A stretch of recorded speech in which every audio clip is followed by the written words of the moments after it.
అందరికీ నమస్కారం. విద్య నేర్పిన గురుదేవుల పాద పద్మములకు శిరస్సు వంచి నమస్కరిస్తూ మనకి మత్తయి సువార్త 3వ అధ్యాయము 7వ వచనము, సర్ప సంతానమా, రాబోవు ఉగ్రతను తప్పించుకొనుటకు మీకు బుద్ధి చెప్పువాడు ఎవడు? సర్ప సంతానమా అనేటువంటి అంశం మాట్లాడుకున్నాము. సర్ప సంతానము అంటే మనందరము తల్లిదండ్రులకు పుట్టాం కానీ సర్పానికి కాదు కదా. అంటే ఆధ్యాత్మిక విద్యలో దేవుని విధానంలో అజ్ఞానమునకు సర్పము పోలిక, జ్ఞానమునకు పక్షి పోలిక. ఏదైనా ఒక పక్షి పోలిక. ఈ రెండింటి జీవితాలు వ్యత్యాసంగా ఉంటాయి, వ్యతిరేక్తంగా ఉంటాయి. పాము భూమి మీద పాకుతూ, తన శరీరం అంతా భూమి మీద పాకుతూ తనకి లభించినటువంటి దాన్ని మింగేస్తుంది. తనకంటే 10 రెట్టింపు కలిగినటువంటి జంతువుని తినేస్తుంది. విషం కక్కుద్ది, చిమ్ముతుంది. కనుక పాముకు అందరూ భయపడతారు, కాస్త దూరంగా ఉంటాము, పాము కనపడగానే కొడతాం. అంటే పాము లాంటి జీవితం మీది అని పోలికగా దేవుడు తిట్టడం జరిగింది. ఒరే సర్ప సంతానమా, అంటే ఎన్ని రోజులు భూమి మీద ఉంటావు అని తిడతాడు దేవుడు. తిట్టట్లే కానీ ఒక హెచ్చరిక, గద్దింపు. సర్ప సంతానం, ఎందుకంటే నువ్వు భూమి మీద పాకుతూ దొరికింది తింటూ మళ్ళా ఇక్కడే ఉంటూ నీ జీవితం అంతా ఇక్కడే కానీ దేవుని వైపు చూడట్లేదు. అంటే పాముని పాపంగాను, పాముని శాపగ్రస్త జీవితంగాను, పాపం అనుభవించే విధంగాను, గుణములకు సంబంధించిందిగా, మాయకు సంబంధించిందిగా, సాతానుకు సంబంధించిందిగా, గుర్తుగా, చిహ్నంగా పూర్వం నుండి పెద్దలు ఆధ్యాత్మిక విధానంలో పాము గురించి మాట్లాడుకోవటం సహజం. ఇది అందరికీ తెలిసిందే. క్రీస్తు కూడా పాముని మనిషి జీవితానికి, అంటే మాయా జీవితానికి, సైతాన్ జీవితానికి, ఇహలోక జీవితానికి సాదృశ్యంగా చూపించాడు. పక్షిని, పావురమును కానీ పక్షిని, ఏదైనా ఒక పక్షిని పరలోక రాజ్య సంబంధంగా చూపించారు. ఎందుకు అంటే అది భూమి మీద ఎక్కువసేపు ఉండదు. అది ఎంతసేపు హ్యాపీగా, హాయిగా ఆకాశంలోనే తిరుగుతుంది. ఎప్పుడన్నా వచ్చినా భూమి మీద కాసేపు ఉండి మళ్ళీ వెళ్ళిపోద్ది. పాము బుసలు కొడుతుంది, పావురం భయపడవచ్చు, పక్షి భయపడవచ్చు. కానీ పక్షి తలుచుకుంటే ఈ పాముని చంపేస్తుంది. పక్షి చేతికి దొరికిందంటే పాము చంపేస్తుంది. మొదట భయపడవచ్చు, కానీ పక్షి తలుచుకుంటే పాముని చంపేస్తుంది. పక్షి దేవునికి గుర్తు, పక్షి జ్ఞానమునకు గుర్తు, పక్షి పవిత్రతకి గుర్తుగా చెప్పుకోవటం ఆధ్యాత్మిక విధానంలో సహజమే. పాము మాయతో కూడుకున్నది, పావురము పక్షులు జ్ఞానంతో కూడుకున్నది. కనుక పాము పోలిక, పావురం పోలిక చెప్పడము సమంజసమే.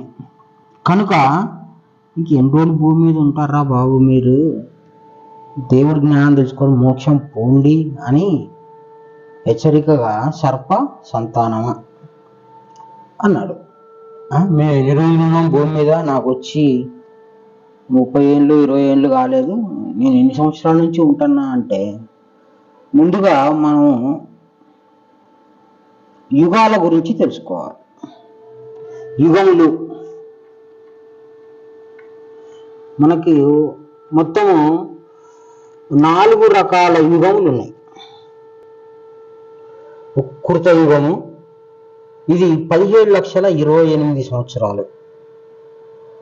తర్వాత యుగము త్రైతాయుగము, ఇది 12,96,000 సంవత్సరాలు. అదేవిధంగా ద్వాపర యుగము 8,64,000 సంవత్సరాలు. కలియుగము 4,32,000 సంవత్సరాలు.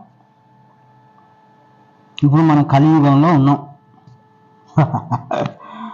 కలియుగంలో మనం ఇప్పుడు నివసిస్తున్నాం. 2024 ఫ్రెష్ 20 సంవత్సరాలు 30 సంవత్సరాలు అనుకుంటున్నాం.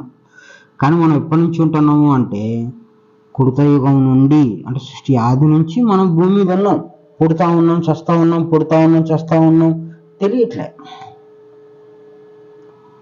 ఈ యుగాల యొక్క లెక్కాచారం, ఈ యుగాల యొక్క విధానం చూస్తే మొత్తం 4 యుగాలు కలిపి 43,20,000 సంవత్సరాలు. ఈ 43,20,000 సంవత్సరాలు అయితే ఇదంతా ఒక సైకిల్.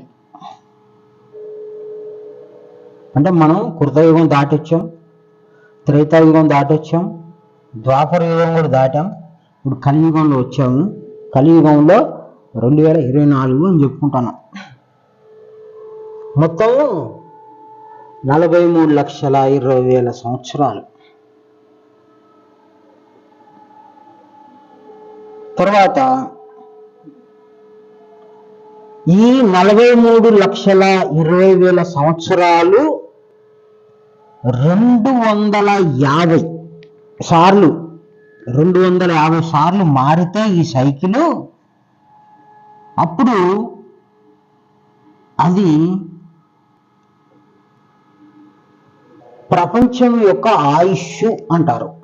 ప్రపంచం యొక్క ఆయుష్ 108 కోట్ల సంవత్సరాలు. 108 కోట్ల సంవత్సరాలు ప్రపంచ ఆయుష్. దీన్ని దేవుని పగలు అని అంటారు. దేవుని పగలు 108 సంవత్సరాలు. యుగాంతం వస్తుంది, మునిగిపోద్ది, భూమి ముక్కలైపోద్ది, ఇంకా నానా రకాలుగా అయిపోద్ది అని ఎన్నో రకాల పుకార్లు పుట్టించారు. కానీ బ్రహ్మ విద్యా శాస్త్రం ప్రకారం, దేవుని విద్య ప్రకారం 108 కోట్ల సంవత్సరాల ఆయుష్ భూమికి ఉన్నది. ఇప్పుడు అప్పుడే చచ్చిపోదు, ఇది తిరుగుతూనే ఉంటుంది. మనం పుడుతూనే ఉంటాం, చచ్చిపోతూనే ఉంటాం. ఈ 108 అనే సంఖ్యని జపమాలలో కూడా వాడతారు. ఈ 108 స్టెప్స్ అని గుడి ముందు కూడా 108 లెక్క కట్టి ఒక స్టెప్స్ ని నిర్మిస్తారు. ఈ 108 మర్చిపోకుండా చాలా మంది జ్ఞాపకం పెట్టుకొని నడుచుకుంటా ఉన్నారు. ఇది దేవుని యొక్క లెక్క, ఇది దేవుని యొక్క పగలు అని.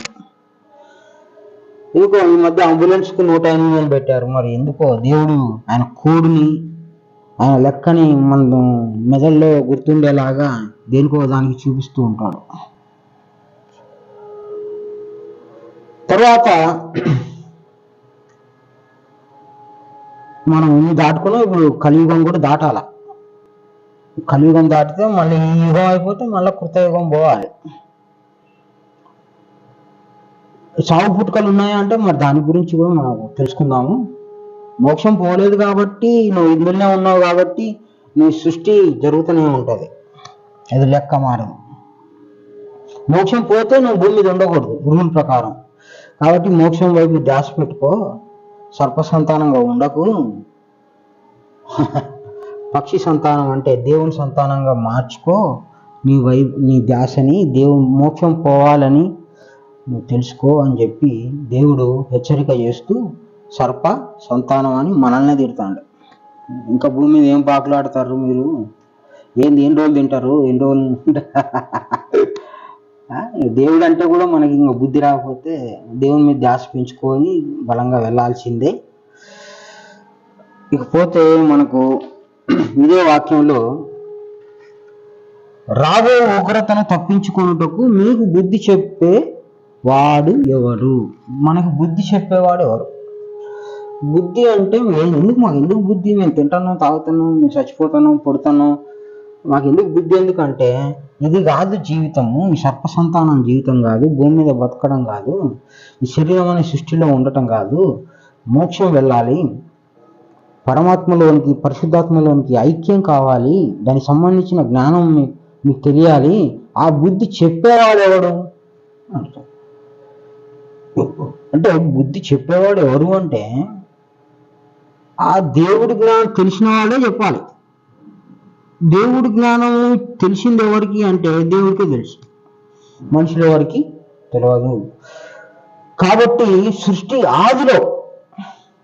సృష్టి ఆదిలో జపర అనేటువంటి జ్ఞానం ఉన్నది. జపర అంటే జా అంటే పుట్టుట, పర అంటే వేరేంది, పుట్టది. అది పుట్టనిది ఏదైతే ఉందో దాన్ని జ్ఞానము, దేవుని సంబంధమైన జ్ఞానము, మోక్ష మార్గము. ఇది ఎప్పుడు ఉంది జపర అనేటువంటి జ్ఞానము అంటే సృష్టి ఆదిలోనే, కృతయుగంలోనే ఉంది. ఈ కృతయుగంలోనే ఉంది, కానీ గ్రంథము కాలేదు. గ్రంథము కాకుండా ఒకరి నుంచి ఒకరు నోటి మాటల ద్వారా చెప్పుకునేది వారు. మొట్టమొదటి దైవ గ్రంథంగా భూమి ఎప్పుడు తయారైంది, మొట్టమొదటి అక్షర రూపంలో గ్రంథంగా తయారైంది. దేవుడు విషయ జ్ఞానం, మోక్ష సంబంధ మార్గం ఎప్పుడు తయారైందంటే అది ద్వాపర యుగంలో భగవద్గీతగా శ్రీకృష్ణుడు చెప్పబడినటువంటి దైవ సందేశం ఏదైతే ఉందో అది ద్వాపర యుగంలో జరిగింది. ద్వాపర యుగంలో భగవద్గీత ఇచ్చారు. ద్వాపర యుగము అయిపోయిన తర్వాత వెంటనే వచ్చేది కలియుగం. కలియుగంలో క్రీస్తు మళ్ళీ ఈ యొక్క సువార్త జ్ఞానం ఇచ్చాడు. క్రీస్తు పుట్టినప్పుడు, క్రీస్తు జన్మకు వచ్చినప్పుడు ఇజ్రాయెల్ దేశంలో పుడితే, ఇజ్రాయెల్ దేశానికి తూర్పు దేశం ఏది? మన భారతదేశమే. ఈ దేశంలో జ్ఞానులు అక్కడికి వెళ్ళారు. అయ్యో గురువు పుట్టాడు, లోకరక్షకుడు పుట్టాడు అని ఇక్కడ ఈ భారతదేశంలో ఉన్న జ్ఞానులు, భగవద్గీత జ్ఞానం చదువుకున్న వాళ్ళు, ఆల్రెడీ వీళ్ళకి భగవద్గీత ఉన్నది కాబట్టి భగవద్గీత జ్ఞానం చదువుకున్న వాళ్ళు, దేవుని మార్గం తెలిసిన వాళ్ళు, ఆచరించేది వారు, దేవుని యొక్క రాకని గుర్తించే సామర్థ్యం, శక్తి కలిగిన, అర్హత కలిగిన వాళ్ళు ఈ తూర్పు దేశపు జ్ఞానులు, ఇజ్రాయెల్ దేశానికి తూర్పు దేశమైన జ్ఞానులు గురువు పుట్టాడు అని గ్రహించుకొని వారు యేసుక్రీస్తు దగ్గరికి వెళ్ళారు. వారు ఎట్లా ప్రయాసపడ్డారు, ఎందుకు గురువు పుట్టాడు, మనం వెళ్ళి కలిసి మాట్లాడాలి, ఆయన దర్శించుకోవాలి, ఆయన కాళ్ళు మొక్కాలి. వీళ్ళకి 80 సంవత్సరాలు 70 సంవత్సరాలు ఎన్నో ఉంటాయి. క్రీస్తు అప్పుడే పసిబాలుడు. ఈ ప్రపంచం ఎవరు కూడా గుర్తించినప్పుడే వాళ్ళు వెళ్ళి ఆయన కాళ్ళ మీద పడి సాంబ్రాణి బోలం అర్పించుకొని గురువు పుట్టాడన్న సంతోషాన్ని వాళ్ళు అప్పుడే పొందుకున్నారు. వాళ్ళకి ఎక్కడిది ఆ జ్ఞానము అంటే ఇక్కడ ఆల్రెడీ జ్ఞానం ఉన్నది, కానీ ఇజ్రాయెల్ దేశంలో లేకపోవటం చేత దేవుడు మళ్ళీ అక్కడ పుట్టాల్సిన పని వచ్చింది. అక్కడ వారికి సువార్త జ్ఞానాన్ని ఇచ్చారు. అంటే దేవుడు పుట్టడానికి కూడా కొన్ని సూచనలు జ్ఞానుల దగ్గర ఉన్నాయి. తోకచుక్క పుట్టిన 5 రోజులకు, 50 రోజులకు, 500 రోజులకు దేవుడు అవతరిస్తాడని ఒక వీళ్ళకి జ్ఞానం ఉండబట్టి ఆ జ్ఞానం ఆధారంగా, ఆ తోకచుక్క ఆధారంగా వాళ్ళు ఏదో ఆ దేవుని మీద ధ్యాస ఉండటం వల్ల అంత జ్ఞానం కలిగి వాళ్ళు ఆ రోజు గురువు దగ్గరికి వెళ్ళగలిగారు, క్రీస్తు దగ్గరికి. తర్వాత బైబిల్లో సువార్తలు చెప్పింది కూడా సంపూర్ణమైన జ్ఞానము, మోక్ష మార్గం. తర్వాత ఖురాన్ వచ్చింది. ఖురాన్ కూడా కలియుగంలో వచ్చింది. ఖురాన్ కూడా దేవుని చేత చెప్పబడింది. ఎప్పుడు చెప్పినా ఆ జపరా జ్ఞానం కృతయుగంలో చెప్పినా, ద్వాపర యుగంలో చెప్పినా, కలియుగంలో క్రీస్తుగా చెప్పినా, ఖురాన్ చెప్పినా, ఎప్పుడు చెప్పినా ఎవరు చెప్పాలి అంటే ఒకే ఒక దేవుడు చెప్పాలి. మళ్ళీ అక్కడొక ఆయన చెప్పాడు. ఎప్పుడు ఎక్కడ చెప్పినా ఆయన చెప్పాలా. అంటే మీకు బుద్ధి చెప్పేవాడు ఎవడు? దేవుడే. దేవుడు వస్తేనే బుద్ధి చెప్పేది, మనకి ఇంకొకరు వస్తే చెప్పేదానికి అవకాశమే లేదు. కనుక ఎప్పుడు చెప్పినా దేవుడే వచ్చి బుద్ధి చెప్పాలి. కానీ బుద్ధి చెప్పాలి అని అంటే వినేవాడు ఉండాలి కదా, వినేటోళ్ళని కూడా పిలుచుకొని చెప్తాడు. ఆ బుద్ధి చెప్పేవాడు ఎవడు అంటే గురువు, భగవంతుడు. ఆ భగవంతుని ఎడల అపారమైన భక్తి కలిగి ఉండాలి, భయం కలిగి ఉండాలి, శ్రద్ధ కలిగి ఉండాలి అని చెప్పిన మాట ఎడల నీకు విశ్వాసం ఉండాలి. ఇది యథార్థము అని నువ్వు ఖచ్చితంగా పట్టుకోవాలి, గట్టిగా పట్టుకోవాలి. కనుక మనము ఎప్పటి నుంచి ఉంటాను? కృతయుగం నుంచి ఉంటాను. ఇంకా మోక్షం పోలేదు కదా, ఇంకా ఉంటాం. మోక్షం పోవట్లేదు కాబట్టి ఉంటాం. మోక్ష ప్రయాణం ఇప్పటికన్నా కొంచెం బైబిల్ ఆధారంగానో, భగవద్గీత ఆధారంగానో, ఖురాన్ ఆధారంగానో కొంత మన రహస్యం తెలుసుకుంటూ దేవుని దారిలో ప్రయాణించాలి. దేవుని దారిలో ప్రయాణించాలి. అందుకోసము మీకు బుద్ధి చెప్పేవాడు గురువే. మాకు బుద్ధి చెప్పేవాడు గురువే. సృష్టి ఆది నుంచి బుద్ధి చెప్పేవాడేవాడో ఇప్పుడు కూడా ఆయనే. ఇక ముందు వచ్చినా ఆయనే చెప్పాలా. మనకు బుద్ధి చెప్పేవాడు గురువు. ఇది సత్యము. కాబట్టి మనలో అసూయ, మత్సరము, భేదము, విభేదము కలగకుండా దేవుని మార్గం కోసం వెతకండి. మతాల పిచ్చి వద్దండి, కులాల పిచ్చి వద్దండి, ఈ సర్ప సంతానం జీవితం వద్దండి. సర్ప సంతానం అంటే ఏంది? మాయా సంతానం. మాయ అంటే ఈ లోకంలోనే మనం ఉండేది గింతంతా, కానీ మన కోరికలు పాములాగుంటాయి. 10 ఇంతలు, 20 ఇంతలు, 1000 ఇంతలు ఉంటాయి. నాకు 4 బిల్డింగులు, 100 ఎకరాలు, 30 ఎకరాలు, అసలు కోరికలకు అంతే లేవు. గుణ సంబంధమైన జీవితం మాయా సంబంధము, జ్ఞాన సంబంధమైన జీవితం ఏదైతే ఉందో అది పక్షి సంబంధము, పావురం సంబంధము, దైవ సంబంధం. గనక ఈ రెండింటి పోలికి చెప్పాడు. సర్ప సంతానం అని తిట్టాడు అంటే దేవుని వైపు మీకు చూపు లేదు అని అర్థం మనకి. అందుకోసమని మనం దైవ గ్రంథం ఆధారంగా కొద్దిగా బాగు చేసుకుందాము. మనం ఈ సర్ప సంతానం జీవితం నుంచి కొంచెం పక్షి సంతానం వైపుకి, దేవుని జ్ఞానం వైపుకి మరల్చుకొని మన జీవితాన్ని కొద్దిగా దేవుని విధానంలో నడుపుకోగలిగితే, తెలుసుకోగలిగితే మనం ఈ యొక్క శరీరం అనే సృష్టిలో లేకుండా పోతాం. మోక్షం వెళ్ళాలంటే శరీరం అనే సృష్టిలో మనం ఉండకూడదు, భూమిలో ఉండకూడదు, అసలు సృష్టిలో ఉండకూడదు, అంతే. ఇది మనం జాగ్రత్తగా యోచన చేస్తే ప్రతిదానికి లెక్క ఉంది, ప్రతిదానికి కొలత ఉంది, ప్రతిదానికి ఆధారం ఉంది, ప్రతిదానికి సత్యమే, గురువు మాటే. కనుక దేవుని యొక్క పగలు 108 సంవత్సరాలు, దేవుని యొక్క రాత్రి కూడా 108 సంవత్సరాలు. మనకి ఒక రోజు 24 గంటలు, పగలు 12 వేసుకుంటే రాత్రి 12 గంటలు వేసుకుంటే 24 గంటలు ఒక రోజు మనిషికి. అదే దేవునికి ఒక రోజు అంటే 216 రోజులు, 216 కోట్ల సంవత్సరాలు ఆయనకి.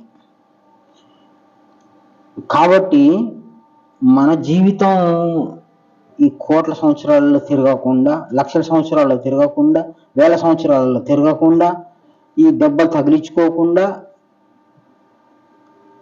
మనము ఈ యొక్క సృష్టి అనేటువంటి శరీరం నుండి తప్పించుకోవాలి.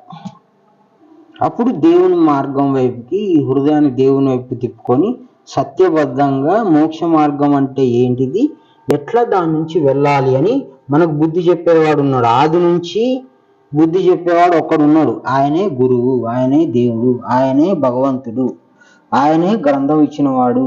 ఈ గ్రంథాల విషయాల్లో కానీ, మతాల విషయాల్లో కానీ కొట్టుకొని టైం వేస్ట్ చేసుకొని ఇక్కడనే ఈ సర్పసంతాన జీవితం కొనసాగించవద్దు అని మరొకమారు మనందరం జ్ఞాపకం చేసుకుంటూ,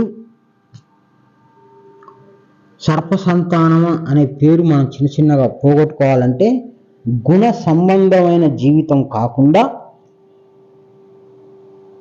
జ్ఞాన సంబంధమైన జీవితాన్ని గడిపితే దేవుని సంతతిగా మారి, దేవుడు ఏర్పరిచిన వారిగా, ఎన్నుకోబడిన వారిగా మారి ప్రయాణం సాగితే దేవుని ఏదో ఒక రోజు మనం చేరుకుంటాం. కనుక మనము సర్ప సంతానము నుండి విడుదల కలిగి దైవ సంతానంగా మనం మార్చుకోవడానికి దేవుని వాక్యాలు ఒకటి విప్పుకుంటూ, ఆధారం చేసుకుంటూ, అర్థం చేసుకుంటూ మన జీవితాన్ని కొనసాగించి తీరాలి. అందరికీ నమస్కారం. గురు సమర్పణ.